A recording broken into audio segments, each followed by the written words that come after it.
people push for normal life after COVID-19. So are there ways to save when it comes to grocery shopping and filling up the tank? Our Alexa Farrell has the real deal. Your wallet may not be as meaty as it once was. Things are costing a whole lot more here in New England.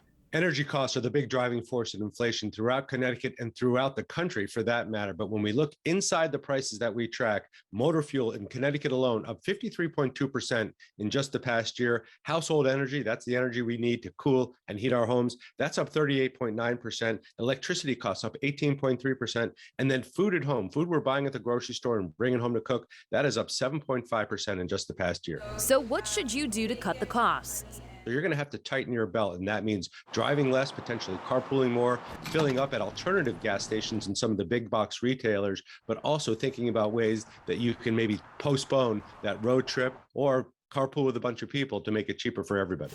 Next time you're heading into a major grocery store, you may want to change directions and head to a local shop.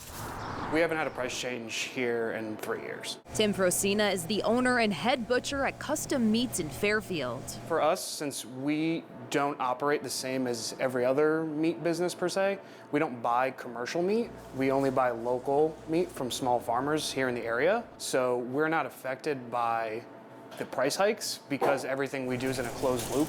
Our farmers do everything themselves, so they're not affected by commodity prices. And if you're looking for the best meats to buy on a budget? Best meats you can buy on a budget simply are ground meats. So things like ground beef, ground pork, ground lamb, ground chicken. Whenever you're looking to buy cuts of meat, it's always going to be more expensive than ground meats because there's only a limited quantity of cuts, whereas grinds are plentiful. Supporting local businesses not only stretches your dollar, it strengthens the community. Yeah, I mean, you help us. You know, I'm from this area. You help our local farmers who are the people raising and growing food in your area.